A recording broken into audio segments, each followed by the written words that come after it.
steps would you recommend to address homelessness? Homelessness is a growing problem, and I think that we have to involve the community. We have several organizations that I've been seeing with Mayor Rusty Bailey on his Homes First and some of the faith-based groups that are meeting within Corona and Riverside and trying to work together and to look at the housing market as well as services. Homelessness is not just about housing, it's about mental health.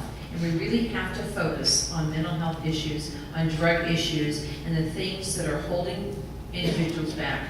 Those that are homeless by circumstances, we can get those situations much easier, but those that are homeless by choice because of mental health, we have a challenge. And so we have to really focus on the drug issues, the mental health, and work as a collaborative group as no one answer because everybody is different situations. And so reach out and involve the community and involve our faith groups and involve the cities.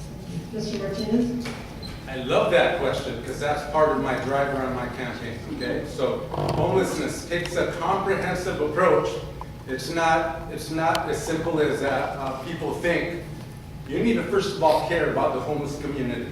And I'm the only candidate that's gone in there and worked with the homeless, talked with them, and yes, I fed them, but to get into their world, they have a structure. You need to know what's going on in their world. You have drug addicts, you have folks that need to be institutionalized, some need counseling. There's different types. You need to build a case for each and every one of them, using our Riverside Probation Department to start building a case. This problem existed 20 years ago. I'm going to inherit a huge disaster that I'm willing to tackle, but it takes training, vocational training, it takes housing, mini housing. As a general contractor, I can build a mini house and give you an example of what it would be like for someone that fulfills a training program to earn a little mini housing. So it's very complex, but I'm able to fix it. Ms. Newman?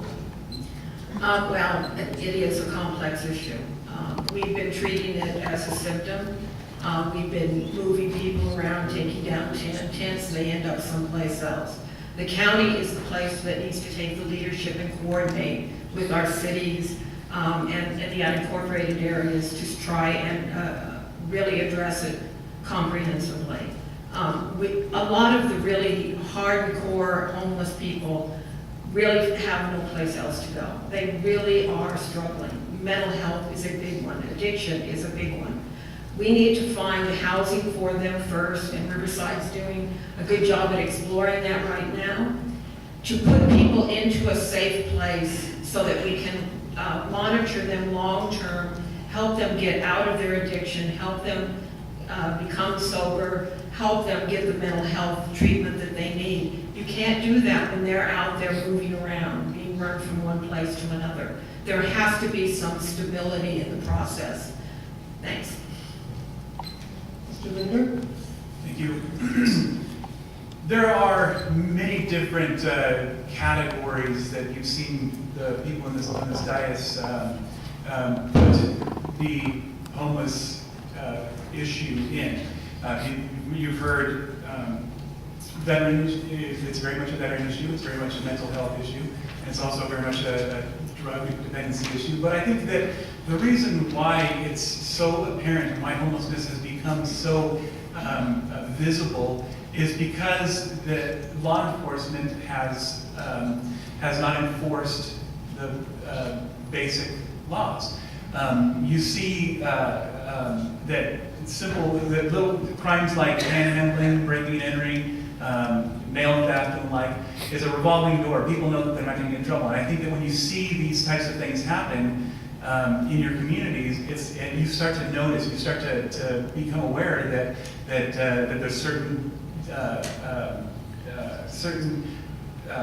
what's it called, demographics that are causing the problem. So I think that it's a law enforcement issue.